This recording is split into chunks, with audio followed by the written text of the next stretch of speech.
Ahí estamos. Aquí estamos de nuevo en Vamos a Dialogar. ¿Qué tal? Buenas noches a todos. Bueno, no sé si lo vean de noche o de día, pero buenas. Aquí estamos en la nochecita. Era una cálida nochecita, ya cayó la primavera por anticipado. Ya se siente el calorcito. Antes andábamos aquí con chamarra y ahora ya más bien estamos sudando a gusto. Pues, ¿qué creen que ahora les tenemos aquí en este espacio? Pues que pretendemos que sea la comunidad, pretendemos que sea ustedes y que lo vayan rolando por ahí entre sus conocidos para que también se hagan parte de este proyecto. Tenemos un invitado pues de lujo, como todos los invitados que hemos traído y que traeremos, que ya se me iba a salir una de esas peñistas. Buen invitado que hemos invitado. Si el presidente habla así, nosotros... Nos inspira de pronto a perdernos y extraernos a la... No sé en dónde, pero bueno. Si a él no le da pena, ¿por qué nos va a dar pena a nosotros? En mangas de camiseta. Oigan, y no, pero qué gusto tener aquí a Omar Ojeda. Omar Ojeda, bienvenido, Omar. Muchas gracias. Y Omar de lo que nos va a platicar hoy es de un esfuerzo que ahorita en el previo a entrar aquí a grabar, pues coincidimos en que es titánico, complejo, muy duro, y que es el esfuerzo de dar asistencia y apoyo a los migrantes que pasan a través de nuestro territorio buscando fortuna y destino en los Estados Unidos. Que literalmente se juegan la vida para llegar a Estados Unidos, ¿no? Y que es un tema complejo. Ahorita nos irá platicando Marc, unas cosillas estamos platicando afuera, pero pues que es un tema muy complejo, ¿no? Un tema que tiene muchas caras, muchas perspectivas y que es un tema, bueno, pues que es una problemática de las principales yo creo que desde Centroamérica hasta la frontera norte, ¿no? Que es todos los migrantes que van buscando mejores oportunidades, porque tristemente los salarios y las condiciones de trabajo en este país, pues cada día están peor, ¿no? Efectivamente. Y pues no sé, Omar, ¿por dónde le entramos a los migrantes? Pues a ver, me presento, mi nombre es Omar Ojeda, tengo casi 4 años como voluntario en la Estancia del Migrante González y Martínez. Es una asociación civil que está con sede en Tequisquiapan, aquí en Querétaro. Yo tengo casi 4 años ya colaborando con ellos, pero es una iniciativa que tiene unos 17, 18 años. Wow. Empezó como un esfuerzo familiar, empezó como un esfuerzo de una persona que fue migrante en su momento, en su juventud. Él regresa, en parte por convicción, en parte por lo vivido, en parte por fe. Él inicia esta labor como una cuestión retributiva, como una cuestión de dar un poco de vuelta después de lo que él vivió. Poco a poco con los años se fueron sumando personas de su familia, se fueron sumando personas ajenas, pero que fueron pues, movidas por la causa. Se fue organizando en un movimiento hasta que pues, se encauzó en lo que conocemos hoy en día, ¿no? Ya casi 18 años de operar. ¿Qué es lo que hacemos básicamente? Nosotros, hay que aclarar, no funcionamos como un albergue, no tenemos las instalaciones para, pero sí funcionamos como una estancia, como un lugar de paso. Okay. Lo que hacemos es brindar principalmente agua, alimentos, ropa, medicamentos, contención psicológica y asesoría legal a las personas que técnicamente nosotros llamamos transmigrantes, es decir, la gran mayoría de nuestros usuarios no son mexicanos, sino son extranjeros de 3 países principales, Guatemala, Honduras y El Salvador, el triángulo norte de Centroamérica, que usualmente suelen viajar por el tren conocido como la Bestia, rumbo a Estados Unidos, ¿no? Tratando de buscar, ojo, y esa parte es bien importante para nosotros, ya no hablamos de lo que se conoce como migrantes económicos, ya no hablamos tanto de una persona varón, adulto, joven que va a Estados Unidos a tratar de buscar un trabajo para conseguir dinero para su familia, sino que hablamos de familias completas, tercera edad, adultos jóvenes, adolescentes, niños, mujeres embarazadas, niños sin acompañante, que es la situación más grave que tenemos hoy en día, que viajan todos en grupo tratando de buscar ya no tanto el sustento, sino la seguridad que sus propios países no les pueden proveer. Una duda, cuando hablas de niños, más o menos, ¿de qué edades estamos hablando?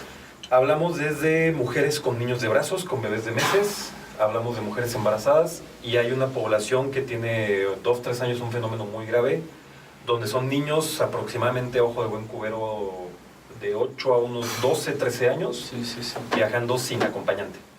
Es decir, un niño de 8 o de 10 años, una niña de 8 o 10 años que va en un vagón de tren en un viaje de miles de kilómetros atravesando un lugar que no conoce, sin necesariamente tener un familiar en los Estados Unidos, a veces no hay nadie que los reciba, pero que huyen, ¿por qué? Porque el crimen organizado ya asesinó a su familia, porque desaparecieron a su familia, porque hay amenazas de muerte, porque hay extorsiones, porque hay secuestro, porque hay violaciones, porque hay lo que ellos llaman el impuesto de guerra, que es lo que nosotros conocemos como el cobro de piso. Tú tienes una pequeña propiedad, tú tienes un pequeño negocio, me vas a pagar a mí una cierta cantidad para no hacerte daño. Obviamente en las condiciones de no infraestructura, de poca manufactura, de pocos recursos económicos, no hay instituciones que hagan valer la ley, no hay un Estado de Derecho firme, no hay instituciones firmes en los lugares. La gente obviamente se ve obligada a salir de sus países, vamos, para salvar el pellejo, ¿no? Sí, o sea, es mejor huir que quedarse. Ya conseguir un trabajo es un plus. Tú vas para salvar la vida y para salvar a tu familia. Entonces sí es bien importante para nosotros empezar a cambiar ese paradigma, porque se sigue teniendo la idea de los 70s, de los 80s, de los 90s, del equivalente al jornalero mexicano. El aventurero o el trabajador. Lo que yo decía ahorita, de que por las condiciones de trabajo vas y buscas mejores condiciones. Claro. Yo mencioné el paradigma cuando a lo mejor es como tú dices, se va porque es quedarse a morir, o sea, o quedarse a ser asesinado, como, no sé, o salvar la vida y decir, bueno, pues me arriesgo porque aquí ya lo que sigue es que me maten. Exacto. Y viene también desde una perspectiva económica, ¿no? Claro. Al menos hasta antes de esta administración, pues cuál era la política de los países desarrollados, la manufactura sacarla fuera del país. ¿Por qué? Porque la mano de obra es más barata. Entonces, en verdad, somos países como nosotros los que generamos más fuentes de trabajo. Claro. La gente ya no se está yendo por trabajo. La gente se está yendo por seguridad, porque no se quedan aquí.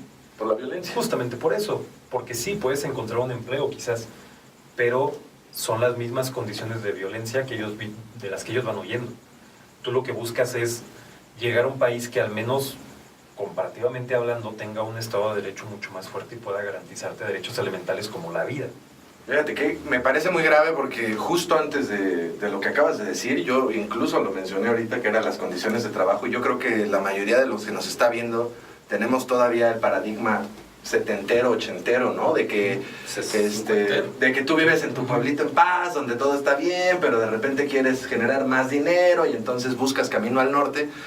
Y no es cierto, lo que estás mencionando es muy claro, o sea, estamos llenos de grupos de narcos, de sicarios y la violencia en el país, bueno... Y no podemos generalizar. No, sí, claro. sí hay la persona que sale a buscar trabajo, desde luego, sería iluso negarlo, pero vamos, si te vienes a México con los connacionales que también emigran, es muchas veces por lo mismo, ¿no? Cada vez hay aperturas de plantas, hay empleos, sí, hay toda una conversación ahí que habría que tenerse sobre cuestiones laborales, salariales, el famoso desarrollo, pero vamos, hay trabajos malos, pero hay trabajos. Digamos que la violencia, más bien la violencia generada en los últimos años, ha incrementado el número de migrantes que van hacia el norte, ¿no? Porque yo tengo el recuerdo, claro, que es algo que he mencionado aquí, que cuando yo era niño, mis papás, por ejemplo, me decían, bueno, pero al menos tenemos un país que está en paz, ¿no? Yo ya no le puedo decir eso a mis hijos, ¿no? Yo creo que nadie puede. Nadie. Y es algo que pues, es un cambio muy feo, o sea, es un cambio que ha enfermado, como decíamos aquí afuera ahorita, que ha enfermado mucho al tejido social, que está súper descompuesto y que hay una violencia, bueno, yo contaba el caso de que conozco a 5 personas desaparecidas, ¿no? Que estaban trabajando en una bodega, se fueron, ellos sí, buscando quizás una mejor situación económica, fueron secuestrados y hoy están desaparecidos, ¿no? Entonces, pues la misma violencia no los dejó llegar, ¿no? Claro. O sea, no fue la migra en Estados Unidos quien los agarró, O los rancheros. o los rancheros de Estados Unidos fueron, hasta donde se sabe, grupos de narcotráfico que están en la frontera Que es lo más usual. y que los frenan antes de llegar y tú decías, pues no es carne de cañón, ¿no?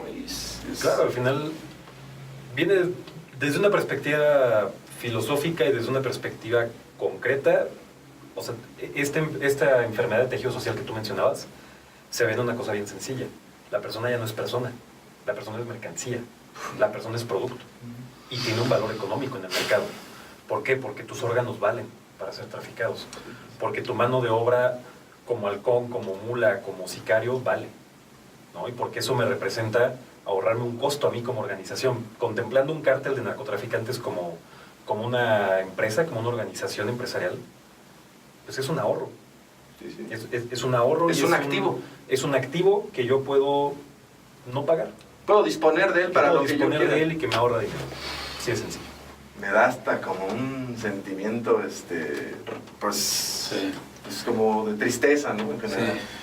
Voy a hacer unas referencias africanas. Okay. La primera que me vino a la mente es una novelita muy hermosa, muy dura, de un cuate que se llama Amos Tutuola.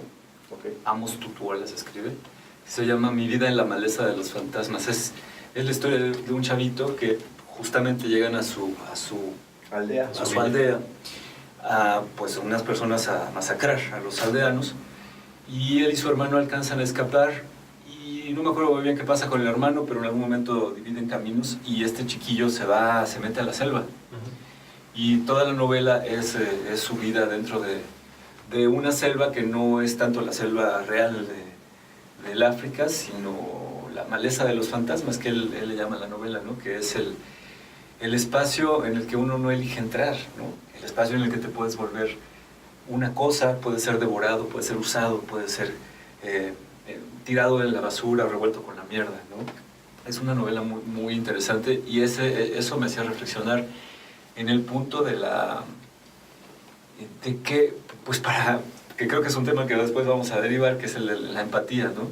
O sea, ¿quién como niño elegiría meterse solo a la maleza de los fantasmas? Si nos vamos a nuestra propia infancia, muchos de nosotros quizá en algún momento dijimos, no me gusta esta vida, me voy a ir, pero a fin de cuentas pudimos soportar afuera cosas difíciles y nos quedamos.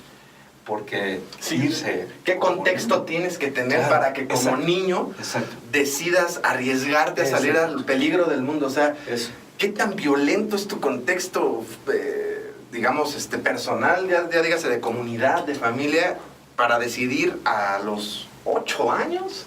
Sí. Decir, me voy a arriesgar a irme en un tren con gente que no conozco, quién sabe qué va a pasar, pero lo que sea que me arriesgue es mejor que quedarme. Y es una realidad perpetuada a nivel Latinoamérica. Sí, claro. Al final de cuentas, es el poblado en El Salvador, es el poblado en Nicaragua, es el poblado en Guatemala, que se vacía de personas porque salen huyendo de esa violencia. Sí. Es bien importante también para los que nos ven tener el contexto. Guatemala viene de un historial de genocidios, ¿no? De una dictadura militar. Honduras y El Salvador tienen un cáncer hoy en día que se llaman las maras salvatruchas. Es una guerra encarnizada por controlar una ruta de narcotráfico, porque es un negocio que vale cientos o miles de millones de dólares, ¿no? Y que, tocando este tema que tú mencionabas de la empatía, Francisco, no somos capaces de visualizar lo que nos pasa a nosotros en lo que les pasa a ellos. ¿Por qué? Porque en México también sucede. Tú te vas a Tamaulipas, tú te vas a Sonora, tú te vas a Coahuila y vas a encontrar infinidad de pueblos hoy en día fantasmas que están vaciados. ¿Por qué? Por la violencia del narcotráfico. Pero ellos no son el otro. Ellos no son ese otro desconocido que habla raro, que te enseña un billete de otro lugar, que tiene otro color de piel, que no conoces. Esa sombra, ese reflejo de lo que tú no quieres. Sí. La otra referencia africana, para ya entrar al tema de la empatía, es otro africano que se llama Achille Mbembe, Achille Mbembe, se escribe un poco raro con MB, y él habla justamente de esto que tú decías, le llaman necropolítica. Él dice, la guerra y la política en cierto momento ya no son una la continuidad de la otra con una fronterita. Ya la guerra es política y la política es guerra, y en ese sentido el ejercicio del poder se convierte en disponer, como tú lo decías, de las personas, como de la vida de las personas. O sea, hacer política es disponer de la vida de las personas. Y eso es lo que priva. Sí, ¿no? Y el hecho, bueno, no sé, o sea, hablando ahorita, regresamos a la empatía, pero tiene que ver mucho, creo, con la filosofía donde estas fuerzas que hemos liberado, digamos, la economía y el dinero, pues ya importan más que la vida de las personas, ¿no? Y esto, bueno, se refleja en muchas cosas, pero creo que aquí también pasa el hecho de que todo esto, finalmente los motivos que están detrás de toda esta violencia, el narcotráfico y todo, no es otra cosa más que un poder económico, ¿no? Y un poder político muchas veces, bueno, que ya no están separados, ¿no? Pero es muy triste, pues. Y regresando a lo de la empatía, pues creo que empieza este proyecto, decías, con una persona que justamente, pues, crea un punto de, voy a decir, descanso, o no sé cómo llamarlo, pero pues que quizás le hubiera gustado que existiera cuando él fue migrante, ¿no? Entonces, es como decíamos, entre toda esta cosa fea también se van floreciendo ciertas cosas que esperemos crezcan. ¿Cómo le hicieron, Omar? ¿Tú cómo nos contarías? ¿Cómo le hicieron para justamente quitar no meterse al enfoque de las personas desechables, de las personas traficables, y ver realmente como personas a quien pues el juego económico y político haría fácilmente decir, pues, ¿quiénes a quienes son? Son desechables. No nos importan, ¿no? ¿Cuáles son las lentes que lograron decir, no, aquí son personas? Claro. Digo, muchos factores, ¿no? Creo que principalmente sí viene desde un punto empírico de la experiencia, el que esta persona haya pasado por esa experiencia, pues te hace más capaz, te hace naturalmente más capaz a poder reconocer y a poder espejear el sufrimiento de ese otro, ¿no? ¿Por qué? Porque yo estuve en ese punto en algún momento. Podríamos argumentar que todos somos migrantes. Yo no soy de aquí, no lo sé ustedes. Querétaro se caracteriza por... Sí. Creo que los tres aquí somos migrantes, ¿no? Querétaro se caracteriza por tener esa población muy, muy heterogénea. Pero bueno, volviendo al punto, es el saber que tú eres migrante, que tú fuiste migrante. Es el hecho de que las personas se van uniendo, creo, tiene mucho que ver con una cuestión también de liderazgo. Tener una figura, tener un referente que te impulse a hacer esto, ¿no? Creo que va mucho en esta sintonía de hacer comunidad, de generar diálogo. No es una condición, se me fue la palabra, no es una condición indispensable, pero sí es una condición que te ayuda mucho a tener un referente que te vaya marcando el paso. El que te avienta a bailar cuando no quieres. Exactamente. No quiero, te avienta y báilale, ¿no? Exactamente, y al final del día, pues acabas aprendiendo a hacerlo, ¿no? Creo que viene mucho desde eso. En el caso de varios de ellos, creo que viene mucho también desde un punto de fe, que algunos de nosotros compartimos con ellos, otros no. Pero hay una visión que a mí en lo particular, hablando yo como voluntario, me marcó mucho, independientemente de creer o no en la cuestión religiosa. El fundador lo pone de esta manera, él dice, yo soy una persona creyente, yo soy una persona religiosa, y dentro de mi fe, yo estoy asumiendo que yo soy hijo de Dios. Pero hay un punto en esa lógica que a los demás se les escapa. Si yo asumo que soy hijo de Dios y me gusta gozar de ese privilegio, tengo que aceptar también por lógica que todo el que me rodea, que el que está allá afuera, es mi hermano. Y yo no puedo permanecer indolente y yo no puedo permanecer indiferente ante el sufrimiento de mi hermano. Porque entonces, ¿qué cuentas voy a dar? ¿Qué respondo ante esto? ¿No? Sí, claro. ¿Qué estoy haciendo en este momento? A mí siempre me ha parecido, repito, más allá de la cuestión religiosa, es una filosofía que a mí sí me marcó, porque caes en este punto, ¿no? De darte cuenta que no son individualismos los que nos van a mejorar, que no son el aislamiento, que no es el alienar a una sociedad lo que te va a sacar de ahí. Tienes que darte cuenta que desde un punto de vista filosófico, religioso, metafísico, física cuántica, lo que tú quieras ver, todo apunta a que tú y yo estamos conectados. Tú y yo no compartimos sangre, pero estamos conectados como humanos que compartimos aquí un espacio. Y yo sí tengo mucho esta creencia de que si yo no estoy dispuesto a intervenir por ti, no te estoy quitando algo a ti, se está muriendo algo en mí. Sí. Y parte de mí. Y como duermes con eso. Con Valium. ¿No?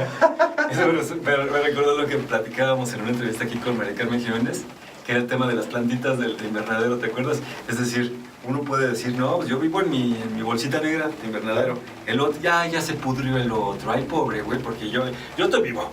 A mí sí me echan agua, ¿no? Es una concepción súper egoísta de nuestra relación también con Dios, si es que hay creencia en Dios, ¿no? O con los demás, aunque no la haya. Y creo que también tiene que ver con eso que hemos platicado de los prejuicios y las etiquetas. Creo que hay un prejuicio, una división entre el ateísmo y la religión muy grande que se ha ido creando. Y hablamos muchas veces, los que estamos en contra de la iglesia, nos referimos muchas veces pues a la clase alta de la iglesia, que también es como una clase política, ¿no? Pero si tú bajas al terreno de religión, donde está gente, digamos, de a pie, lo que te encuentras es que tenemos intereses en común, ¿no? Que es la dignidad de las personas, que quizás, o sea, la religión no tiene muchas caras, ¿no? La religión no es siempre Vaticano lleno de oro, ¿no? Sino también es el padre Samuel Ruiz y también Solalinde. Solalinde, el cura Hidalgo, ¿no? Que aunque tiene muchas vertientes, bueno, finalmente organizó. O sea, creo que cuando, decía el Che, cuando somos capaces de indignarnos por una injusticia, más allá de todas nuestras creencias, si lo que nos une es una injusticia, pues podemos luchar juntos pues, por esa vía, ¿no? Entonces, es también otra vez, ¿no? Romper pues creencias y paradigmas, ¿no? O sea, abrirnos la cabeza a que las cosas no siempre son como pensamos, ¿no? Pero bueno, era un punto religioso. En tu caso, porque ahorita regresando a lo de la empatía, ¿cómo fue que decides hacerte voluntario de los migrantes? ¿Por qué? O sea, ¿tú cuál era tu motivación personal? Fue una combinación de varios factores. Yo traía un historial donde se hacía presente este tema en mi vida familiar. Tengo yo un tío y un primo que en su momento fueron migrantes ilegales en los Estados Unidos, ellos sí por motivos económicos. Yo tendría 6, 7 años cuando esto sucedió. A mí siempre me marcó mucho esa perspectiva de... yo veía, ¿no? Yo no era incluido en esas conversaciones, pero había hilos que yo sacaba de esa madeja y que me dejaban muy perplejo, porque yo veía a una tía llorando, sufriendo o angustiada porque tenía 3 días que no hablaba con su esposo, y yo me preguntaba, bueno, yo tengo amigos, yo tengo otras ramas de mi familia donde viven unos papás, unos hijos en una casa, y no hay este llanto, no hay esta preocupación. ¿Por qué esta familia está separada? ¿Por qué tendría uno de ellos que salir a otro lugar que yo no conceptualizaba a buscar algo tan elemental como el sustento, ¿no? Yo veía una madre, una tía mía afligida por mi primo y me preguntaba lo mismo, ¿por qué yo tengo otros primos que están conmigo, que vamos en la misma escuela y que nos vemos todos los días? ¿Por qué no con él? Y quizás en ese momento no logré entenderlo, pero siempre se me quedó ese gusanito. La verdad es que yo nunca...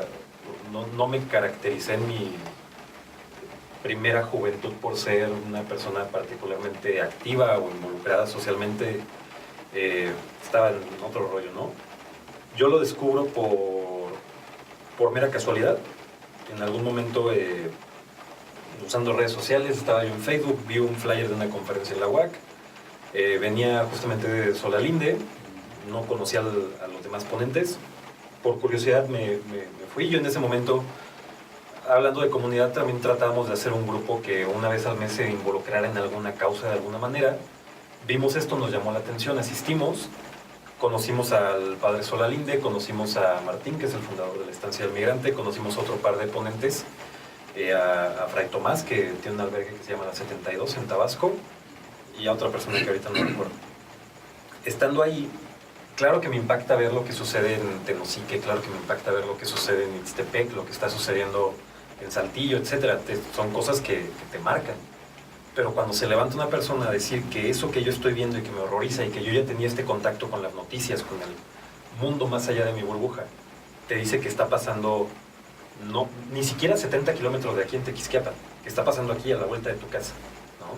Que lo ves en el tren, que lo ves en una colonia de tu propia ciudad, y que lo ves en un volumen tan bestial. Nosotros atendemos, haciendo un cálculo rudo, 600,000 personas al año. Cuando te pegan una cachetada de realidad y te dicen que eso está sucediendo en tus narices, lo primero es un shock. Lo segundo es decir, ¿en qué estás pensando? Que no te has dado cuenta que tienes 600,000 personas, que tienes una ciudad mediana enfrente de ti, sí, todos los años. Río de personas. La mitad de la población de Querétaro. O sea, de ese tamaño. Y yo estoy seguro que la gran mayoría de personas que nos vayan a ver en este momento no están conscientes de ese volumen de gente. Yo hasta este momento tuve la sensación que tuviste.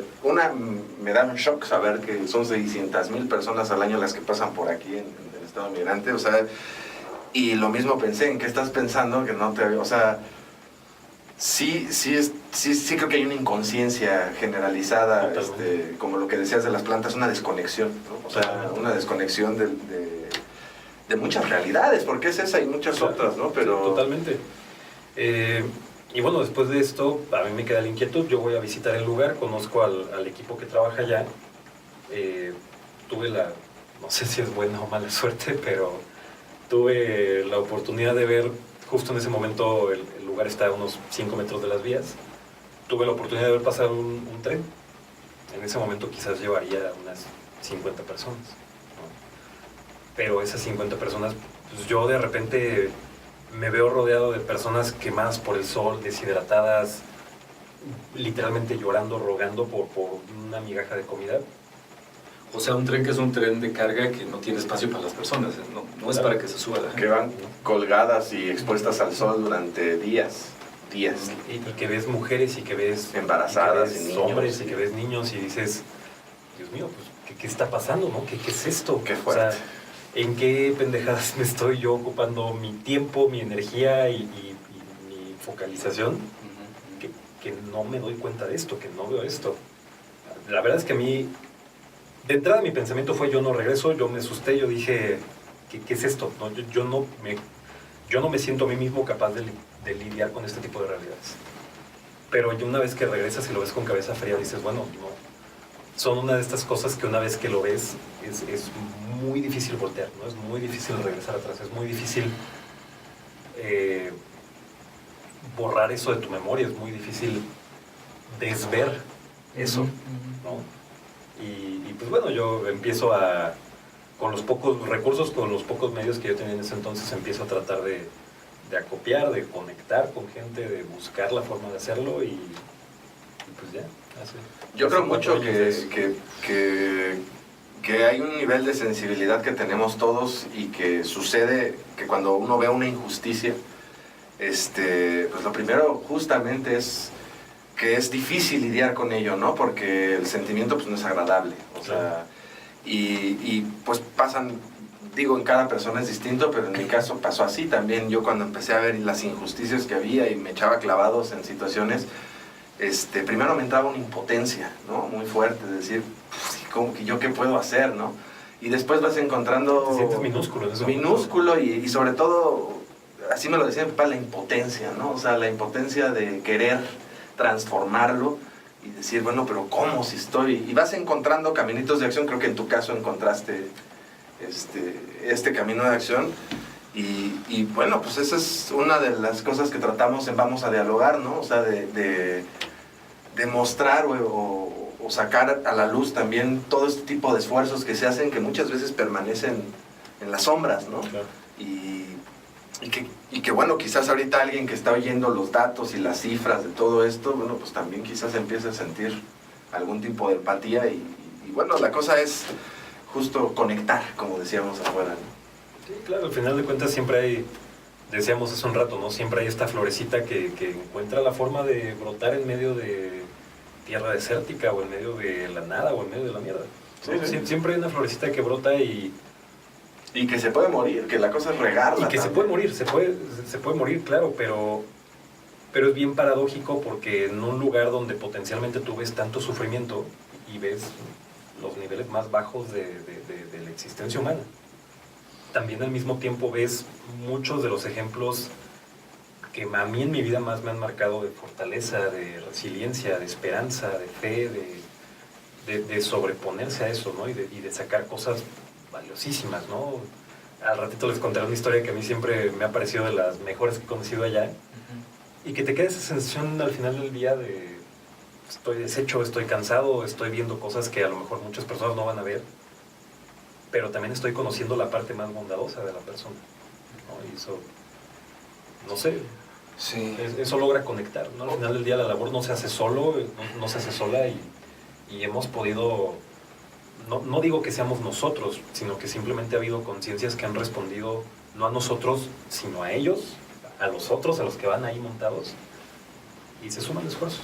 Sí, pero al final todos somos nosotros, ¿no? Ellos y nosotros son nosotros. Dice una canción italiana, Gli altri siamo noi, los otros somos nosotros. Sí, claro. Oye, y a lo mejor para ir haciendo camino hacia que nos cuentes esta anécdota, un tema que a veces tratamos de que también aquí se aborde es el del trabajo en equipo. ¿Cómo viven eso ustedes ahí en la asociación? Porque, o sea, está la dimensión de echarle ganas, del corazón, de que te caiga el 20 espiritualmente y claro, filosóficamente. Pero ya tenemos las ganas, pero ¿cómo nos organizamos? Pero luego por eso no salen las cosas, ¿no? Porque hemos platicado ya algunas veces que no, culturalmente no se nos da mucho el trabajo colaborativo. Sí. ¿Cómo les ha ido con eso a ustedes? Digo, sus altibajos, pero creo que al final de cuentas, más bien la disposición que hemos tratado de ponerle a eso, pues ha sido lo que ha hecho la diferencia de que ya sean casi 20 años de trabajo, ¿no? Desde mi lado como voluntario, creo que las cosas que yo he ido observando, tratando de recopilar es y lo veo en muchos otros esfuerzos, ¿no? Creo que no hay cabida en estos momentos para una cuestión jerárquica.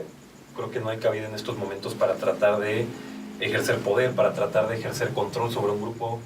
Creo que tenemos que irnos por un modelo mucho más colaborativo, justamente horizontal, completamente hombro con hombro, donde la comunicación sea directa, donde de entrada debes de tener ese objetivo o no un objetivo concreto quizás, pero una causa en común que te una, y una vez que identificas la causa en común, la pasión, la energía surge sola, y aunque hay que encauzarla, pero hay que encauzarla de forma horizontal. Yo noto que los movimientos donde tú tratas de tomar esta postura jerárquica, de tener estos canales verticales, tienden a no funcionar. Sí, de hecho, digo, en los programas anteriores, justamente esto que estás mencionando lo acabas de decir de una manera muy padre, Claro, sí. muy clara, eso me encantó como lo dijiste, pero justamente hablábamos de que en muchos de los movimientos que conocemos Francisco y yo, bueno, sobre todo en mi experiencia, se empieza a perder el objetivo cuando cada quien quiere llevar el tren hacia un sendero distinto. Claro. Y de repente se pierde, como tú dices, el objetivo común y la manera de trabajar horizontal. Eso que hablas de trabajar horizontalmente me parece... Creo que es mucho darte cuenta de que está en tus posibilidades, ¿no? Sí, Pongo un ejemplo. No está en mis posibilidades estar todos los días 24/7 al pie de la vía, pero yo sé que yo, por ejemplo, tengo los recursos para contactar gente y jalarme un donativo. Entonces yo me voy a enfocar a eso, porque no me voy a meter a hacer cosas que no tengo los medios, los recursos o el talento para hacerlo y que va a entorpecer la labor. Habrá parte de nuestro equipo que sí tenga las posibilidades de estar ahí al pie de la vía realizando la operación. Y que necesita la donación. Y que necesita la donación. Y está la persona que está en la academia investigando sobre el tema, divulgando, compartiendo la información. Está la persona que quizás su situación familiar, personal, etcétera, no le permite involucrarse al 100 con una causa, pero sí le permite hacer ese donativo, ¿no? Sí le permite formar la base, formar ese apoyo popular que nos permite a nosotros trabajar, ¿no? Tienes que ser bien consciente de tus limitaciones y de tus capacidades y de tus talentos. Tienes que tener una organización completamente horizontal, donde yo, por ejemplo, en este momento puedo agarrar mi teléfono, marcarle al presidente de la asociación y decirle: estoy contigo en este programa y está sucediendo esto. Tienes que tener una política completamente de puertas abiertas y de comunicación directa. Mientras más trabas pones, mientras más burocracia pones, mientras más escalones pones para llegar al punto, la gente se cansa. Lo complicas. Lo complicas innecesariamente. Exacto. ¿No? Creo que sí, a lo mejor es un punto donde no muchos se clavan. Yo sí soy muy clavado en eso, pero creo que la parte filosófica de un proyecto importa mucho. No, y de hecho se ve que lo tienes clarísimo. De hecho, creo que de las personas que hemos invitado, ha sido la que mejor articulado. O sea, yo había tratado de como articular eso y ahorita lo pusiste de una forma que me encantó, porque Claro. creo que lo tienes muy bien definido y articulado. Si tú no tienes bien claro el para qué haces esto, no vas a poder hacerlo. Sí, y una cosa Y que me vas a gustaría subrayar así ahorita, porque se me hizo muy importante, es ver con lo que uno tiene qué puede aportar, ¿no? Sí, sí. O sea, con lo que yo tengo a mi alrededor, y si, como dijiste en el ejemplo, yo no puedo irme a parar a las vías 8 horas y así, pero yo puedo conseguir donaciones para llevar. Claro. Y eso es importante también, porque si no hay donaciones, los que están parados en las vías, ¿qué van a dar? ¿No? Y yo creo que también algo que, aparte de las virtudes humanas de Omar, pues están las profesionales, ¿no? Es decir, yo a veces veo que, por ejemplo, esto que hemos hablado, cuando se junta la gente indignada, esto que hablamos con Rigo, ¿no? Sí. Creo que se disuelve, y no es conveniente, se disuelven los saberes, ¿no? Es decir, tú eres psicólogo, tienes virtudes clínicas, organizacionales, entonces también hay que poner a trabajar lo que uno sabe, ¿no? Claro. Porque si no, luego quieres como agarrar la pala y el pico y no sabes agarrar la pala y el pico, ¿no? Claro. Entonces creo que también coincide con lo que Y dices, lo ¿no? vemos en situación de crisis, ¿no? Yo recuerdo mucho, por ejemplo, ver los sismos hace unos meses. Es muy revitalizante ver todo este ímpetu de la gente por ayudar, pero yo siempre he tenido este paradigma. La gente piensa que la causa social es puro tripas, pasión, corazón, y te guste o no, la causa social debe de implicar una capacidad muy grande de tener cabeza fría, Claro. y de hecho no dejarte llevar por la emoción, ¿no? Que es la parte más compleja. Que es la parte Frenar más compleja. la pasión, enfriarse y pensar. No quiere decir que Claro. te desconectes del propósito, del sentido de la causa. Del dolor de la injusticia. Exactamente. Yo sigo viendo eso y me sigue costando trabajo lidiar con esa realidad. Claro, pero no entras al melodrama, ¿no? Como esto de Frida Sofía, y que, o sea, que también es una forma de ir desvirtuando y convertir en otra cosa lo que es auténtico. Un ejemplo muy tonto, muy sencillo. Si yo tengo a un topo y a un rescatista japonés al lado, ¿por qué voy a agarrar yo la pala y el pico? No voy a hacer el trabajo que hacen ellos. No, pero a lo Tengo que mejor ser consciente. consigo lámparas, consigo pilas, consigo... Pero puedo estar en mi departamento y te dejo cargar el celular, o puedo ponerme a hacer sándwiches para Claro, los topos, claro, o puedo cosas. agarrar la moto y me llevo un paramédico, ¿no? Tengo que ser consciente de mis capacidades y no dejar que esa pasión me nuble. La pasión debe ser el drive, debe de ser lo que te mueve. Sí, y ahí Pero no debe viene de tomar las una cosa decisiones. que me gustaría abordar, que era lo que te decíamos afuera, de que hacer política no siempre es por la vía partidista. Porque quizás con la vía pasional y esto podrías organizar un grupo y ir a exigirle a las autoridades y bueno, habrá quien haga ese esfuerzo y es muy pasional y todo, pero con cabeza fría dices, bueno, pues esa gente necesita ya hoy agua y necesita ya hoy un pan y necesita hoy ya, entonces esa cabeza fría te Y permite ir necesito un estructurando. movimiento que perdure más que la marcha del domingo. Sí, exactamente. Y que sea efectivo. Porque eso acabas de decir, yo lo acabo de ver en una transmisión de nuestro amigo Luis Reyes, que hay vecinos de una colonia que no me acuerdo cómo se llama, quién sabe qué, de Santa Rosa, que no tienen agua por 8 años, por una bronca entre la constructora, los gobiernos municipales sucesivos, y no tienen agua. Y entonces necesitan ser efectivos, porque no pueden seguir viviendo sin agua. Claro. Y esta necesidad de que nos podemos organizar fuera de las instituciones, como sociedad civil, como comunidad, Sí, por ¿no? supuesto. O sea, y creo que lo esquematizaste muy bien. O sea, si nos organizamos, más bien tendría que haber un diálogo para ver qué puede aportar cada quien desde su trinchera. Obviamente sin abandonar la otra parte de, digamos, institucional, porque como decía Rigo, ¿no? También se puede trabajar con las autoridades para lograr ciertas cosas, pero fundamental darnos cuenta que no estamos atados de manos para empezar a organizarnos nosotros como sociedad civil y construir este tipo de Otro de los paradigmas que tenemos que romper. Primero el punto, oye Omar, es que ni siquiera yo estoy bien, ¿cómo voy a ayudar a otra persona? Mentira. Tú puedes estar en la peor condición y aún así tú puedes aportar algo. Tú puedes aportar desde lo más elemental, desde lo más obvio como es dinero. Tú me puedes aportar una lata de atún. Pero tú, ¿qué más puedes aportar tú? Tú puedes aportar, ver este programa, llegar mañana a la mesa con tu familia, comer y decir, oye, ¿tú sabías que hay esta cantidad de migrantes? ¿Tú sabías que hay este tipo de organizaciones, de proyectos trabajando? ¿Tú sabías que ese proyecto que tú, mi hermano, mi primo, mi papá tiene, puede tener un espacio como este en el que estamos para ser divulgado? ¿Qué pasa si yo voy y entonces yo soy un médico y digo, bueno, yo puedo aportar 1 hora de mi tiempo para revisar una herida? Yo lo que sé hacer es cocinar. Bueno, yo te puedo cocinar unos kilos de arroz el sábado, ¿no? Seguir de nuevo con este paradigma, no tienes que tener abundancia o no tienes que estar en una condición de opulencia o no tienes que estar ni siquiera anímicamente bien para aportar algo. De hecho, me remitiste a una imagen que tengo muy guardada en el corazón que me encanta, que es cuando fue lo del sismo, el último sismo.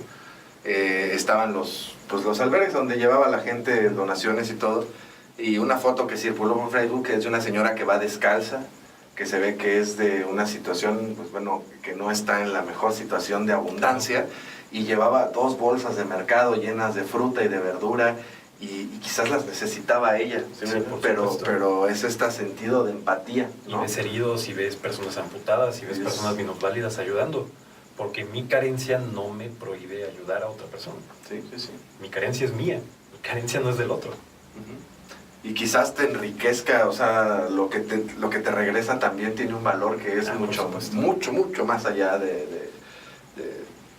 Tienes que quitarte también esta idea de que eres narcisista o de que estás perdiendo la causa de tu movimiento por sentirte bien ayudando. No, o sea, si me preguntas a mí, creo que es naturaleza humana. Se siente re bien. Pues es un sistema de recompensas que tienes ahí en el cerebro y... Más bien, ¿por qué verlo como algo malo? ¿No? O sea, ojalá que más bien encontráramos felicidad en ayudar al otro y no en comprarnos un celular, por ejemplo, ¿no? O sea, entonces, estamos lamentando. Y ves a muchos facebookeros que te dicen, oye, es que si te fuiste a ayudar al sismo no lo publiques porque entonces eres una persona ahí llamando la atención y no lo estás haciendo por ayudar. Yo siempre he estado en contra de Yo eso. siempre he dicho, Sí, güey, pues muy si se cañón. va a ir a ayudar al sismo, que publique 20 fotos y una selfie. Yo vale prefiero- madres, pero que Que además ayude. me veo bien pinche guapo en las fotos. No, y además, te voy a decir algo. Yo creo que más bien, no sé, lo veo como la gente como diciendo, ay, no compartas que ayudas, porque como yo no ayudo, entonces ahí tú lo estás ¿cómo? haciendo. Es una proyección, ¿no?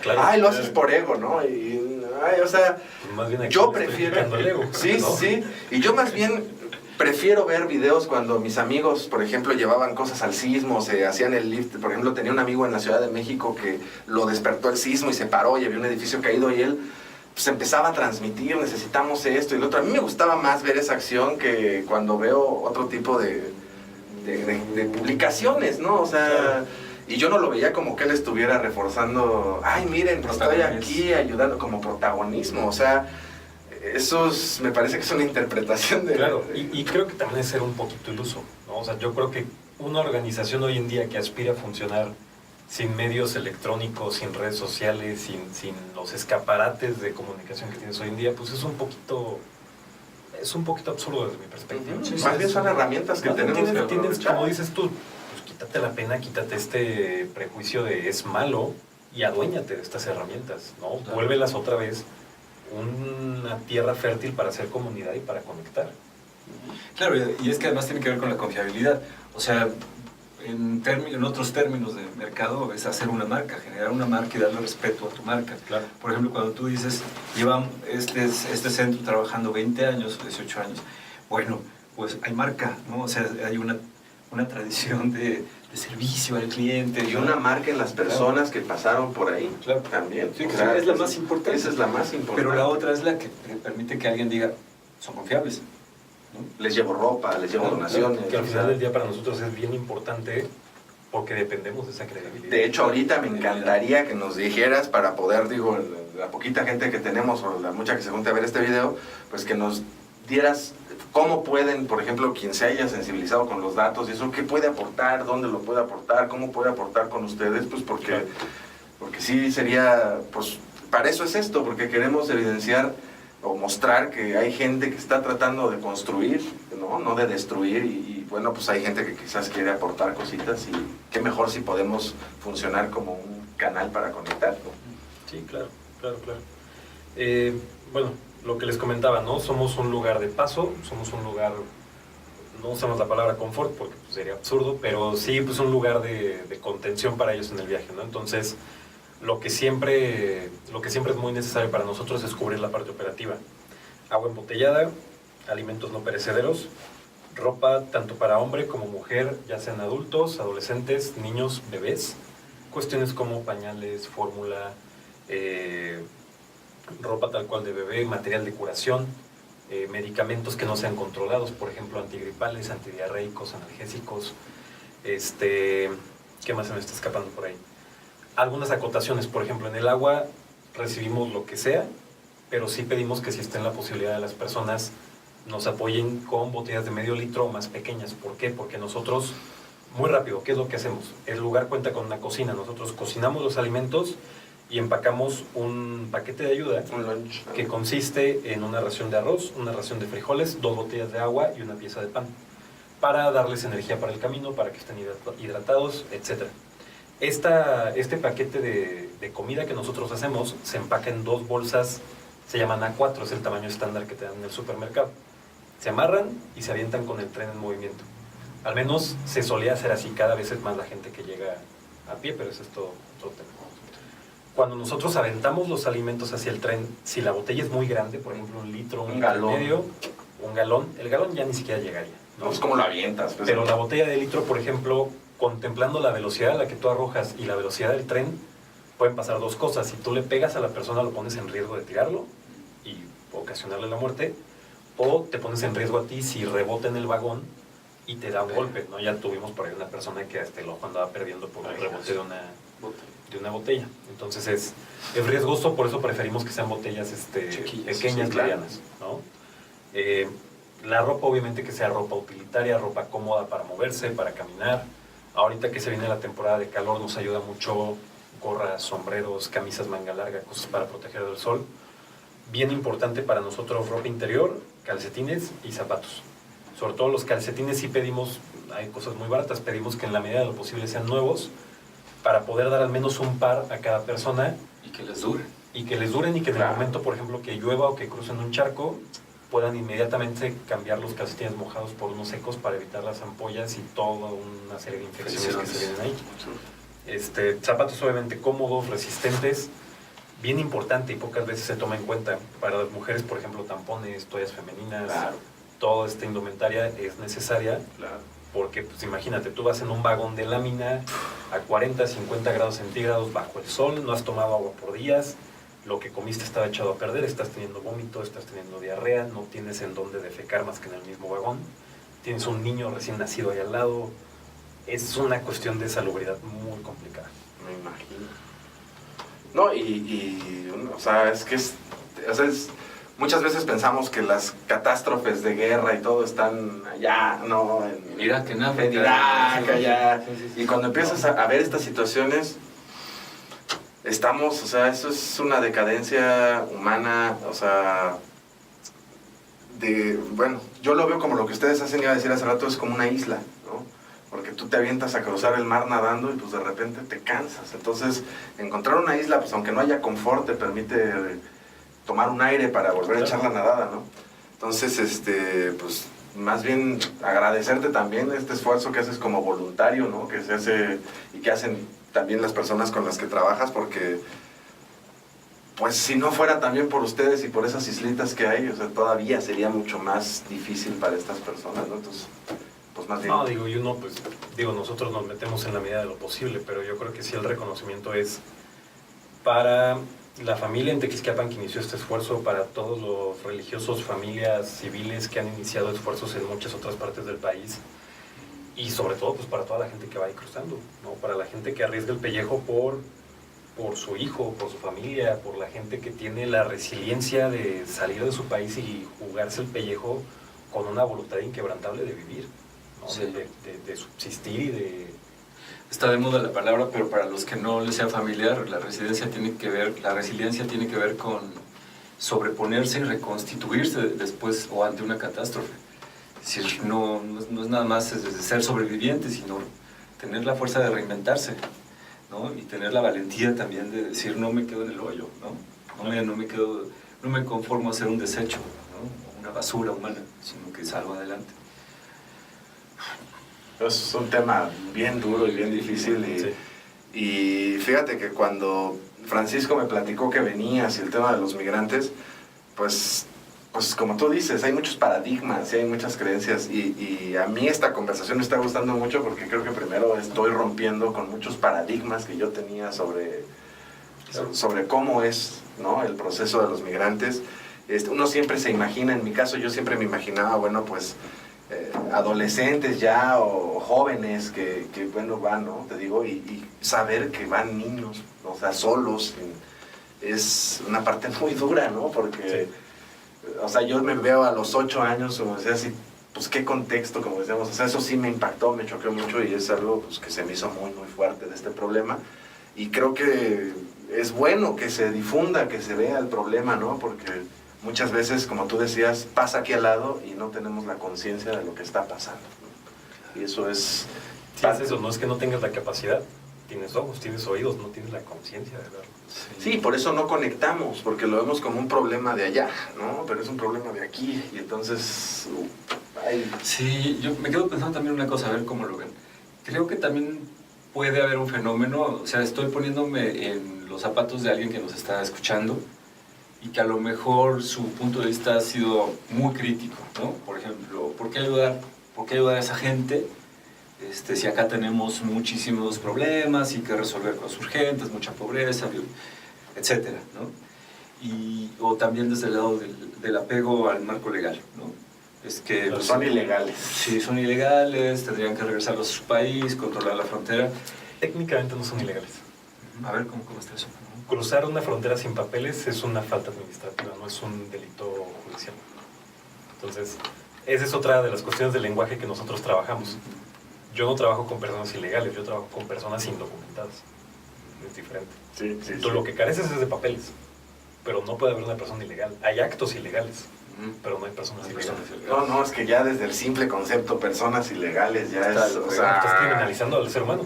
o sea, yo cuando escuchaba eso, de hecho hay una canción de Manu Chao que habla de que dice que, y yo siempre que lo escuchaba decía, es que sí, o sea, ¿cómo un ser humano va a ser ilegal si además la línea esa la trazaba? No, pero además, como dicen los griegos, retomando esta idea, ¿no? El illegal alien. O sea, ni siquiera es un cero ilegal, es una cosa extraña ilegal. Sí, un UFO ilegal, o sea, Un UFO ilegal. un objeto no identificado Claro, ilegal, sí. Un objeto Subhumano. ilegal, subhumano, ya no alcanza la condición. Y con cosas tristes, por ejemplo, yo veía un video hace unos días de la migra que anda ahí, y pues hay asociaciones que van y dejan botellas de agua, ¿no? Y pasan estos tipos de la migra y la van tirando, Claro, así. claro. Y me parece deshumanizante, ¿no? O sea... Porque una cosa es que tu trabajo sea detenerlos, llevarlos ahí, claro, regresarlos, y otra cosa tirar el agua para que se muera, o sea... Claro. Y a donde voy es a eso, a que creo que se genera un campo paradójico, ¿no? Por un lado, creo que, y este proyecto tiene que ver con ello, hay que hablar las cosas, hay que reflexionar las cosas, hay que pensar las cosas, porque si no nos comunicamos, pues nos quedamos con nuestro prejuicio encerrados en nuestra burbujita. Nuestros paradigmas. Nuestros paradigmas, ¿no? Pero la conclusión que estoy sacando al escucharte, Omar, es que creo que sí, hay que darle lugar a hablar las cosas, considerar los múltiples factores que pueden intervenir en un fenómeno, pero creo que también hay que de pronto no pensarla tanto, ¿no? Porque también somos bien alegones, nos encanta la polémica melodramática, lo que ya hemos hablado, la descalificación, apegarse a ideologías. La pasión que decía. Sí, pero mal. Y a lo que voy es, y terminamos sin hacer nada. Y a mí me parece que si nos vamos a enfocar el puro acto, ¿no? El puro acto humano de darle agua a otro, y comida, y si se puede algo más, pues Claro. va más allá de cualquier consideración que sí las debe de haber, tenemos que discutir. Pero eso yo creo que me parece que es elemental e indiscutible que es válido, ¿no? Sí, ¿no? Y también ahí entra un proceso de reflexión personal, de decir, si aquí a unos metros hay personas que se están muriendo literalmente por falta de agua o de alimento, que, o sea, mi humanidad, ser humano debería de consistir, o sea, llevarle un vaso de agua a una persona es la cosa más simple, que no requiere de un esfuerzo, o sea, como tú dices, ¿no? Tampoco tienes que hacer una elaboración en tu cabeza compleja, es un día que tengas tiempo, por ejemplo, a mí se me va a dar ganas de comprar mis botellitas de agua y llevártelas porque me parece, o sea, que el agua debería ser un derecho humano para todos y debería estar... Y yo te diré que hay incluso una forma más sencilla todavía de ayudar a una persona. Decía ahorita Francisco sobre la selva, la jungla de las sombras, decías, ¿no? ¿Cómo regresas a una persona de ese lugar? ¿Cómo lo sacas de ahí? Sí. Bien sencillo. Vuélvelo humano otra vez. Tú entraste ahí siendo sombra. ¿Cómo lo sacas volviéndolo humano otra vez? ¿Cómo lo haces humano? ¿Cuántas veces no vas en el centro caminando por la banqueta, tranquilo por la vida? Te encuentras una de estas personas. ¿Cuántas veces no vas por Bernardo Quintana y ves a uno de ellos en un semáforo? Bien sencillo. Cuando el semáforo se ponga en verde y él se regresa a su lugar donde está sentado, tómate 5 minutos de tu día. 5 minutos, siéntate al lado. ¿Qué tal? ¿Cómo te llamas? ¿De dónde vienes? ¿Cómo estás? Sí. Vuélvelo humano otra vez. Fíjate que ahorita que mencionas eso, hace como un año más o menos, de hecho ahí me llevaron unos mensajes bien feos para lo que decías de, ay, tu protagonismo, pero yo siempre paso por un semáforo que está en Avenida del Parque, Sí. y siempre veía a un chavito que se subía en los hombros de su papá y se ponían a malabarear. Y un día, no sé por qué razón, el papá no fue y vi al chavito malabareando solo, ¿no? Pero me pegó mucho porque yo sí veía el esfuerzo del papá o sea, se llevaba a su hijo, pero pues no era como muchas personas piensan de que lo estaba usando, ¿no? Y me pegó mucho, entonces, pues me paré a comprar una torta y un refresco y me regresé, y más que nada más dárselos, pues yo, o sea, me puse a platicar con él, le pregunté su nombre, le pregunté su edad, o sea, y me acuerdo mucho que en esto que hacía, yo trataba de decirle pues que me importaba, ¿no? Le decía, oye, pues es que quiero que sepas que a mí me importas, ¿no? Entonces, si puedo otro día traerte algo o algo así, pues estaría padre. Y bueno, se me ocurrió transmitirlo porque dije, bueno, me gustaría que la gente viera que aquí hay un niño que está haciendo esto y que tiene 7 años de edad, ¿no? Que se llama Elías y que está... Y bueno, fue espero para él que haya sido pues algo que, como tú dices, que te regrese a recuperar un poco la fe en la humanidad, si lo quieres ver así, o sea, porque muchas veces esa gente se siente, como decía Francisco, un desecho, ¿no? Y decirle, no, hermano, es que no eres un desecho, ven para acá, un abrazo, o no un abrazo, bueno, sí, pero como tú dices, más bien sentarse 5 minutos. Yo te diría que con el escucha basta. Escuchar basta. Yo mucha gente a la que le digo esto me dice, oye, pero yo no sé qué decir, yo no sé qué consejo le voy a dar, yo no sé, si me pide simplemente una pequeña orientación hacia dónde se va, pues, ni siquiera, yo uso Google Maps para todo, ¿no? Ni yo sé llegar, o yo qué consejo legal le voy a dar sobre cuál es su estatus. No te tienes que meter en complicaciones, no le tienes que decir todo va a estar bien, porque no están bien las cosas en ese momento. No tienes que darle un consejo porque no te lo está pidiendo, no tienes que hablar. Tenemos muy topada esta idea de que comunicarse es hablar, pero lo más importante al comunicarse es escuchar. Sí. Escucha lo que esa persona tiene que decirte, pregúntale cómo se llama, pregúntale cuál es su historia, hazlo sentir escuchado, sácalo de esas selvas de las sombras. sombras. Es muy, muy bonito, o sea, cómo lo pones, ¿no? O sea, sí, porque el diálogo, la parte más importante del diálogo, pues, es escuchar al otro. Y el gran orador es el que mejor escucha. Sí. Y es lo que falta en el diálogo, o sea, mucho de lo que hemos dicho aquí es que está roto el tejido porque hablamos al mismo tiempo y no escuchamos al otro, ¿no? O sea, tratamos de... Hablas para responder. Sí. Para responderle al otro, hablas para dar guerra, no hablas para entender, para aprender. Para coincidir. Tú pusiste eso, alguna cita en tu muro, ¿no? Bueno, fue tú o tuvo algún otro amigo querido que puso algo muy chingón, que era una cita que decía, el buen polemista tiene la expectativa de que el otro va a traer una idea mejor que la suya. Sí, sí, ¿no? sí. Justo, y de que muchas veces tenemos ideales, ¿no? Y que a veces el diálogo se vuelve tratar de poner al otro de rodillas, ¿no? Demostrar que tú tienes un punto y que tienes la verdad, ¿no? Y entonces eso te llena de cemento las orejas, ¿no? Y no estás escuchando lo que el otro te dice, ¿no? Y para mí el buen diálogo es cuando de verdad buscas en las ideas del otro cosas que te nutran y que te hagan crecer. O sea, eso es... Por eso ahorita que dijiste que la parte más importante del diálogo es escuchar, a mí me pareció... Yo me traté de 3 párrafos y lo dijiste en una... pero yo vengo de citas, pero soy profe, doy clases en la universidad. Me acordé de Nietzsche en La Bella Ciencia que dice algo así como que la verdad no se te vuelva más grande que la vida. Sí, ¿no? Y todos necesitamos de ideales y principios para construirnos, pero ya de eso a que tus ideales se vuelvan tapones de cemento, o sea, eso es otra cosa. Es que siempre ¿no? está dentro.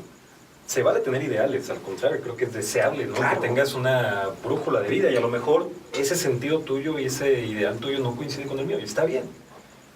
Pero lo que siempre voy a respetar mucho es que ese ideal lo pongas en práctica. Sí, ¿no? claro. Yo crecí con una mamá que siempre, que le voy a enseñar este video, Saludos, señora. que siempre me dijo, muy sencillo, 3 palabras, 4 palabras, practica lo que predicas. Punto. Yo no te voy a decir en qué creer, pero practica lo que predicas. A mí me lo decían de otra forma, güey, pero mi papá siempre me decía, la mejor manera de predicar es con el ejemplo. O sea, si tú puedes, como decía Francisco, pasarte 6 horas, pero las acciones, accionar y realizar una acción, por sencilla que sea, es el mejor ejemplo que se le puede dar a alguien. O sea, y yo creo que justamente este espacio es para eso, claro. La gente que está predicando con el ejemplo, pues tratar de difundir, porque se cree que no se puede organizar, ¿no? Se cree que la sociedad, y yo estoy convencido de que se puede. Y retomando, creo que un poquito el punto que hablábamos al principio sobre cómo hacer para que una organización funcione en este contexto nuestro que tenemos, yo creo que un gran líder te inspira a la acción. Un gran líder no es un gran discursista, no es un gran orador, un gran líder te inspira a la acción. Hay líderes terriblemente malos para la oratoria y para la cuestión formal y para la cámara y para lo que tú quieras, pero un gran líder siempre te va a inspirar a la acción, ¿no? Tú ves a los grandes de la historia, tú ves a un Gandhi, tú ves a un Martin Luther King, tú ves a un Miguel Hidalgo. No eran grandes intelectuales, no eran grandes escritores, no eran grandes divulgadores de ideas, era gente que llamaba esencialmente a la acción. Sí, y bien templada y oportuna, ¿no? Claro. O sea, no la agitación loca, ¿no? Y creo Entonces, que horizontal y concreta, que eso es muy importante, ¿no? O sea, que si tú analizas todos esos casos, o sea, tenían objetivos muy concretos, ¿no? Y hacían la lucha muy horizontal. Y creo que ese es uno de los problemas que... Y no estaba peleado con un marco filosófico bien establecido. No. De hecho, yo creo que eran personas que tenían ideas padrísimas. O sea, tú lees a Gandhi y todo, pero no se quedaron en las ideas, ¿no? Claro. O sea, lo pusieron en práctica, O sea, y predicaban con Debe el de haber ejemplo. puertas abiertas, debe de haber comunicación o una organización completamente horizontal, debe de haber una comunicación directa. Tu marco debe de estar bien cimentado, tu idea debe de estar bien cimentada, Eso es fundamental. pero la idea esencialmente debe de llamar a la acción, como decías, bien templada, bien mesurada, bien enfocada. Y algo bien importante, y creo que ahí es el talón de Aquiles de muchas organizaciones, quizás incluso nosotros. Creo que la organización que pretende funcionar no debe de conectar a la sociedad o al otro con nosotros. Creo que el secreto del éxito está en yo, asociación civil, yo, el nombre que tú le quieras, proyecto. iniciativa, proyecto... Yo equipo. Yo equipo. Yo equipo con una idea, voy a triunfar no cuando te conecto a ti con nosotros, sino cuando yo te conecto a ti con él. Claro. Cuando yo soy... Todos vamos bien, carnal, porque así, en eso andamos. Cuando yo soy- cuando yo soy- Esta plática ya, güey. Cuando yo A soy un puente para que B conecte con C, ahí estás haciendo algo. Ahí- Entonces vamos ahí bien, estás ahí haciendo vamos algo. en este momento de la exploración. Muy bien. Y fíjate, una de las cosas que le agradezco a Francisco es, él tuvo la iniciativa de poner esto en acción, ¿no? Y a mí me ha servido mucho porque he encontrado este pequeño espacio que ya se está transformando en acciones de reforestación, que me quedé ahí con el, no pude ir. Pero como dice Francisco, vienen más, Claro. vienen muchas, ¿no? Y entonces la onda es justo ponernos, porque la acción es sana, o sea, la acción te sana Claro. en muchos sentidos. Sí, es sanador. Cuando tienes, por decirlo así, una Angustia. depresión, pues una angustia, Sí. y sobre todo que yo sí tengo como una tristeza cuando volteo a ver a la sociedad mexicana y digo, qué triste todo esto que pasa, pero es acción, o sea, Pero que la tristeza te lleva al propósito. y a la acción. A la acción. O sea, convertir el dolor y la tristeza y todo en un combustible que te ponga a hacer cosas, ¿no? Y sí creo que la acción sana. O sea, Sí, claro. que como tú dices, regresar un día cansado de ayudar en algún problema, siempre es bien reconfortante, ¿no? Y que sí estoy de acuerdo en que más que verlo como el protagonismo, eso más bien es que hay que abrazar ese sentimiento, porque ese sentimiento de accionar para ayudar al otro falta un montón, ¿no? Entonces, no, hombre, está padrísima la plática de hoy, ha sido de las que... Sí, más... Además porque Omar enriquecedor, pudo sí. esquematizar muchas cosas de las organizaciones de una manera muy padre. Oye, amor, pues, ¿qué Ahí te andamos. parece si para ir cerrando nos cuentas la anécdota que dijiste que Sí. Sí. Quiero cerrar con dos cosas. las que Antes que la anécdota. Me quedé, bueno, es otra anécdota, pero me quedé yo mucho pensando, una conocida mía, cuando sucedió el sismo en septiembre. Por ahí unos días después yo usé mis redes sociales para hacer alguna convocatoria para solicitar apoyo para los migrantes. Y ella me decía, me comentó en privado un día que nos vimos, oye, admiro mucho la labor que haces y me gusta mucho, pero ¿no crees que no en la generalidad, pero en este momento particular, ¿no crees que deberías de enfocar el esfuerzo hacia el local, hacia el mexicano? Le digo, mira, yo no descalifico esa parte, ¿no? Creo que es muy loable, pero yo he aprendido que eventualmente tú puedes tratar de involucrarte en todo, pero eventualmente, y algo de lo que tú dices ahorita, tienes que encontrar tu punto, tu trinchera, esa cosa a la que tú le vas a dedicar. Quien sirve a Dios y al César, con alguien va a quedar mal. Entonces, es encontrar una trinchera, yo encontré la mía, yo estoy seguro que, y lo veo en los medios de comunicación, hay gente que está teniendo esta problemática. Creo que no va a ser una diferencia mi persona, es también quitarte un poquito esta parte del ego de yo no voy a hacer la diferencia. Y aún así, pues no está peleada una cosa con la otra, ¿no? Buscas tu forma de aportar. A lo mejor yo no me fui al DF a sacar pico y pala, o no me fui a Morelos, pero a lo mejor en ese momento en mis posibilidades estuvo hacer un pequeño donativo económico. Y lo haces, de algo servirá, ¿no? Pero a lo que iba con esto era, hay muchas personas que van a traer esta inquietud de por qué al otro, por qué al extranjero, por qué no al mexicano, por una razón bien sencilla. Y que es otro paradigma de los que tenemos que cambiar, que ese extranjero eventualmente va a ser el mexicano. Claro. Y quiero que quede muy claro con las personas que nos ven. Tu vecino un día puede ser un haitiano. Tu compañero de trabajo un día puede ser guatemalteco. El novio de tu hija puede ser salvadoreño. Tu nieto puede ser mitad centroamericano y mitad mexicano. ¿Por qué? Porque cada vez más de estas personas ya no van a buscar llegar a los Estados Unidos. Ya no sucede hoy en día. Oye, Parza, yo no me quiero ir, yo me quiero quedar, ayúdame por favor a quedarme en México. Yo ya no quiero sufrirle la otra mitad de esto que apenas voy... Sí. De esto que apenas voy recorriendo. Eventualmente ellos van a descubrir aquí una cultura, un idioma, una comida mucho más parecida a la de ellos. Verán oportunidades laborales menos justas, pero al final de cuentas mejores que las que podrían aspirar en su lugar de origen. O simplemente ya salvaron la vida por una situación como tú decías. Ya salvaron la vida y van a querer hacer justamente eso, comunidad aquí. Y ahorita que lo mencionabas de por qué no al mexicano, fíjate que yo ahí tengo esta idea de que tenemos estas fronteras, líneas imaginarias que le hemos puesto al planeta y nos han deshumanizado, ¿no? Yo no ayudo a los centroamericanos, yo ayudo a personas. Y ahorita que es eso de la religión, de que todos estamos... Visto desde el punto religioso, todos somos hermanos, y visto desde el punto cósmico, pues todos estamos unidos, y yo también lo veo evolutivamente hasta con la conexión con los animales. A mí no me gusta ver a las personas con su banderita aquí, ¿no? Sino me gusta ver personas y humanos. Y de hecho lo transfiero a seres vivos, porque en algún momento también, o sea, yo he tratado justo esa unión de la que decías, o sea, creo que ahí nos falta ir rompiendo esos muros y esas etiquetas. Y sí nos organizamos en comunidades, y allá se llama Oaxaca, y allá Guerrero, y aquí Querétaro. Todas esas comunidades las integramos humanos y seres vivos, y creo que ayudar a cualquier ser vivo, bueno, y a los humanos también, porque ahorita está cañón. Pues es muy importante, ¿no? Pero quitarnos la banderita de la frente, ¿no? O Sí, sea, totalmente. El inmigrante, el extranjero, eventualmente va a ser el mexicano. Y debemos de tener eso bien en claro. Y cada vez más, pues aquí cuánta gente te encuentras hindús a cada rato en los supermercados, Claro. ¿no?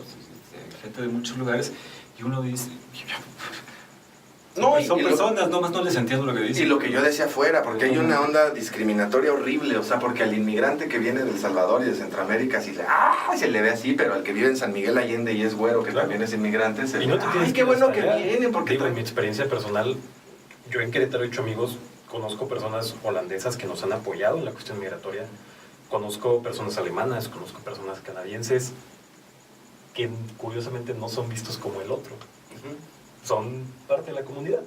Es que los Con integran una más piel, fácil. con un idioma ¿no? distinto, pero son la comunidad. Sí. ¿Por qué ellos no? Pues porque somos bien pinches racistas y buenavis. Por eso decía yo que hay una discriminación en eso muy pesada, ¿no? Porque sí influye el color de piel para que uno sea un migrante aceptado y el otro sea un migrante rechazado. Y ahí es lo del espejo que decíamos, ¿no? O sea... Y otro paradigma bien importante de romper. También en parte porque aceptamos a estas personas, porque aceptamos al holandés, al alemán, al canadiense, porque ellos escogieron migrar. Y la migración debería de ser una decisión, no una obligación. Más de acuerdo, no puede estar, sí. Ellos no oyeron porque los fueran a matar ni habían asesinado a su familia, ¿no? Y así debería de ser la migración, una decisión. Y así debería de ser la migración. Y si queremos aspirar a eso un día, desde mi perspectiva muy particular como Omar, debemos empezar a abrir las puertas y debemos de empezar a reconocer en ellos no una comunidad de extranjeros, sino una comunidad de nuevos mexicanos. Y este tema de doble moral, que por ejemplo yo alguna vez hice un meme, porque es que hice un meme que era Trump con un, no sé si se acuerdan, un meme que había de Conín que decía, ya no vengan a Querétaro, ¿no? Y entonces agarré la foto de Trump y le puse el meme de Conín en la cara, porque yo decía, ¿cómo es posible que critiquen lo que Trump está haciendo, decir ya no vengan, cuando ustedes mismos han dicho ya no vengan a Querétaro? Hay una doble moral ahí. Malditos chilenos tienen la culpa de todo. Sí, hay una doble moral en esto muy fea, ¿no? O sea, no hagas lo que no te gusta que te hagan, ¿no? Y no lo hagas con nadie, ¿no? O sea, y bueno, son temas que ojalá que la gente que está viendo este video por ahí también, pues no sé, ojalá. Yo hoy rompí varios paradigmas que tenía con los migrantes, ¿no? Y en unas pues me dolió bastante, sobre todo lo de los niños. A mí me pega ese tema muy cañón, porque pues, literalmente yo soy papá de 2 niños Y imaginarme que mi hijo más grande en 3 años estuviera viajando en un tren rumbo a Estados Unidos se me hace sumamente fuerte, ¿no? O sea, quizás ya por el aspecto de que soy padre, quizás antes no me hubiera pegado tanto, pero bueno, me sirvió para abrir los ojos en varias cuestiones y espero que a la gente le haya también abierto por ahí. Y ahora sí, si quieres, no sé si... Ahora sí, para cerrar la anécdota, retomando esta parte que decías de los niños, de ser padre, así como te encuentras tremenda cantidad de sufrimiento, de indolencia, ves cosas que te motivan a seguir, ¿no? Siempre platico esta porque yo creo que es de esas cosas que nunca se me van a olvidar en la vida. En algún momento vimos a una persona, un adulto, con un niño, sería un niño no tan pequeño, quizás ya un preadolescente, un puberto, 11, 12 años. Iban los dos solos cruzando por el tren. Logramos hablar con ellos porque en el momento en que los topamos ellos bajan del tren, nos piden ayuda, quedamos platicando con ellos, comemos algo y el hombre nos platica que ese es su primogénito, es su primer hijo. Su misión es cruzarlo a Estados Unidos. Y él nos platica, pero yo tengo que regresar. Soy padre de 7. Pero si yo me traigo a 7 niños de la cintura en este momento, los arriesgo demasiado. Se me mueren 3. Se me mueren 3. Entonces yo tengo que irme uno por uno. Este es el primero. O sea, se echa 7 viajes. Se fue. Yo no sé si Dios exista o si hay una fuerza más allá de nosotros, no lo sé, pero hay cosas que no me puedo explicar.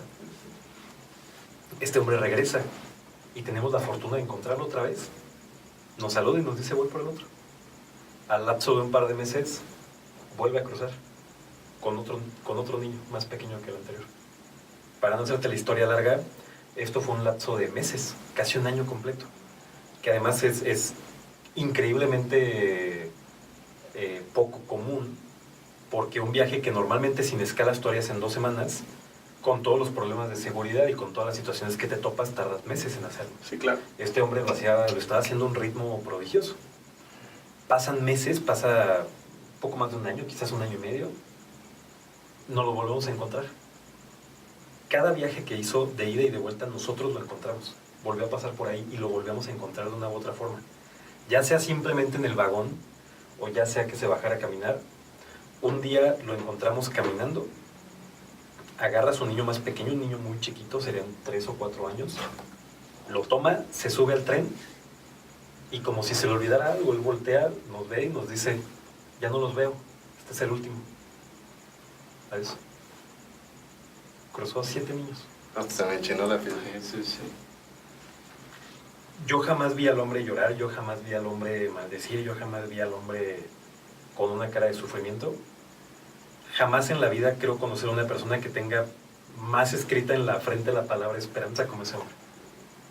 Y si yo siempre he dicho, si un día yo lograra hacer una centésima parte de esa voluntad que esa persona tenía, o sea, no me imagino que si todos tuviéramos el 10% de esa voluntad, viviríamos en un mundo bien distinto. No, ser el paraíso. Sí. No, y acaba, me encantó tu historia porque muestras una cara del migrante que la gente normalmente no ve, ¿no?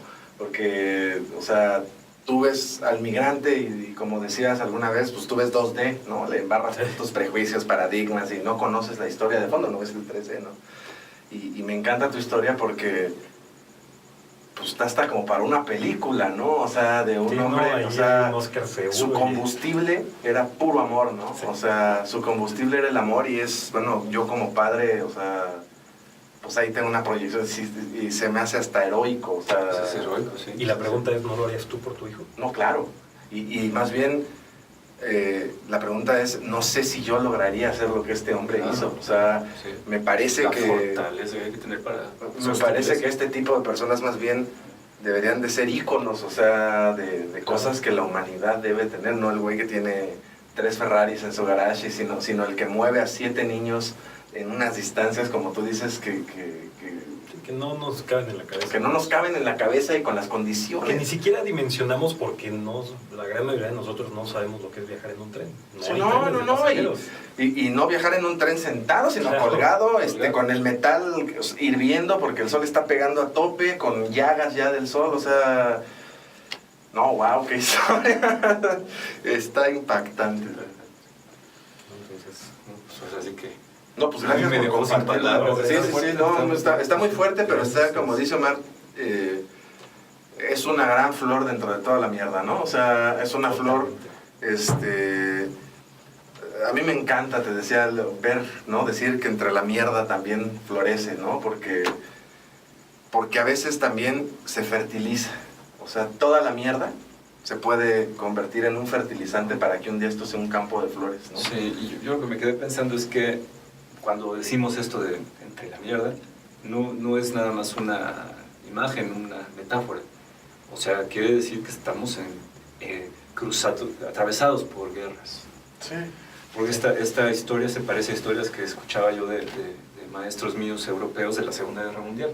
Claro. O sea, dos niños, una Claro. niña que agarró a su hermanito, se llevaron a los papás al campo de concentración y cruzó de la cordillera nevada de un país a otro con un chiquillo, una niña con un chiquillo, y pues igual, una cuestión heroica, pero no hay que olvidar que esto está en el contexto de una guerra, como fue aquella guerra, terrible, ¿no?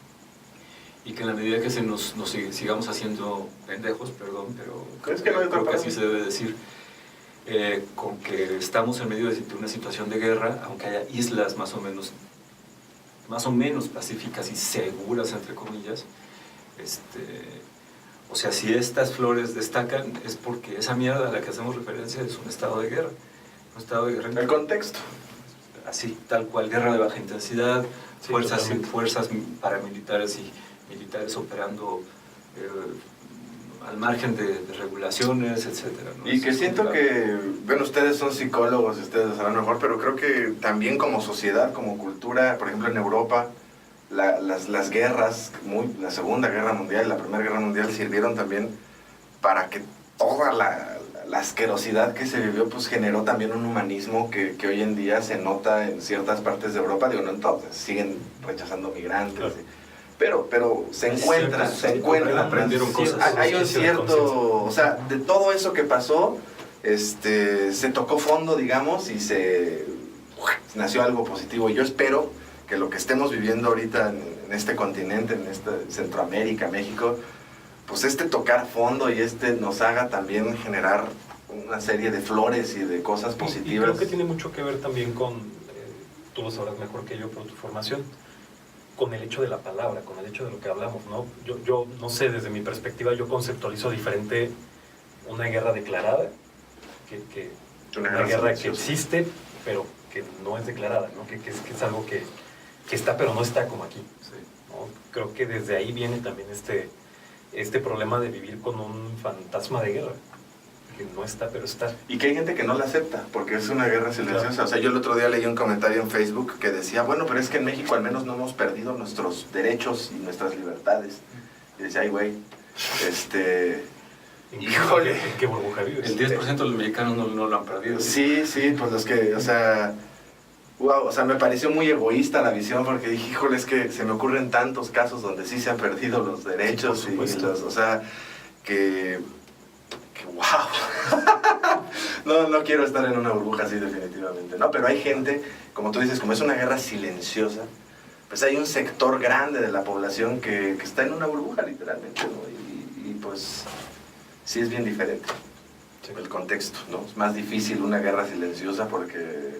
Tienes que visibilizar algo hasta cierto punto invisibilizado.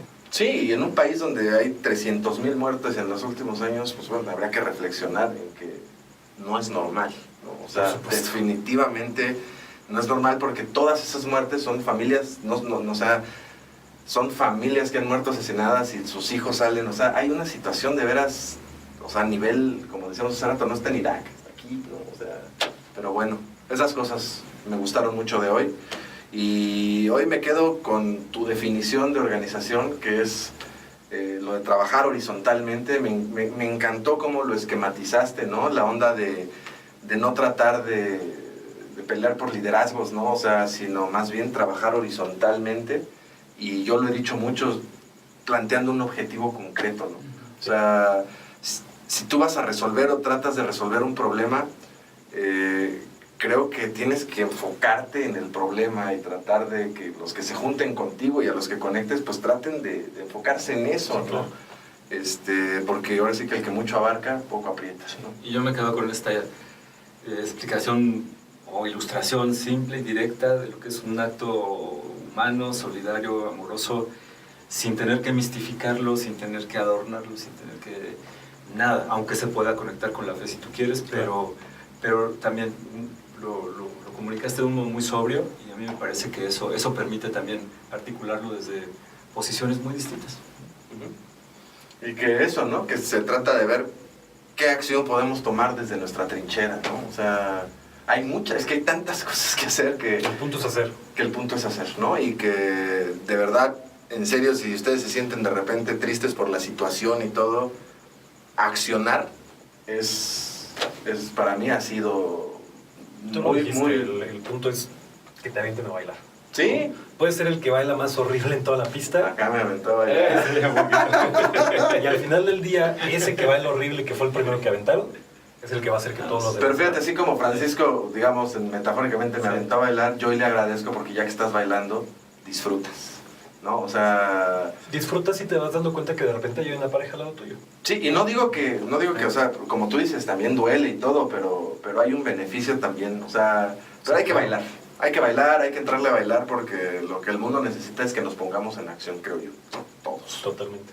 Bueno, pues Omar, un placer. Muchísimas gracias. Definitivamente me encantó cómo esquematizaste muchas cosas y me llevo muchas cosas para reflexionar también. De eso se trata. Perfectísimo. Muchas gracias a ustedes. Gracias a ustedes por vernos, esperamos que hayan disfrutado. Y, bueno, nada más una cosa, ¿alguna página en Facebook o sitio web o algo donde puedan checar su...? Pueden contactarnos por Facebook, tenemos una página en Facebook que es Estancia del Migrante González y Martínez, AC. Okay. Ahí nos pueden contactar directamente, pueden ver un poquito documentado el trabajo que hacemos, también para cuestiones de confianza, de transparencia, que vean que lo que ustedes aportan pues acaba con el usuario final. Pueden contactarme a mí personalmente aquí en la ciudad de Querétaro, ¿puedo dar un celular? Pues depende de ti. Pueden contactarme en el 4424-488788, una llamada, un mensaje, un WhatsApp, ahí me encuentran. Yo constantemente me estoy movilizando por la ciudad para copiar donativos y generalmente los fines de semana los hago llegar allá para que sean clasificados, cocinados, entregados, etcétera. Entonces... No, pues de lujo saber. Nosotros siempre tratamos de etiquetar a los colectivos o asociaciones que vienen justamente para que la gente ahí en el videito que publicamos pues puedan darle un clic y ¡tac! ¿No? Ya lleguen. Entonces haremos la tarea de etiquetarlo, de publicar Claro. tu teléfono que muy amablemente nos compartes y seguramente alguien que está viendo el video, bueno, pues o sea, en un pequeño esfuerzo pues te haga algún donativo, esperemos, digo, yo sí te debo, voy a comprar mis botellitas de agua porque Todos bien recibidos. pues ahora sí que accionarme es lo que necesitamos. Buscando sinergias. Sí. Perfecto, pues muchas gracias por ver el video. Gracias. Buenas noches. Bye. Chao.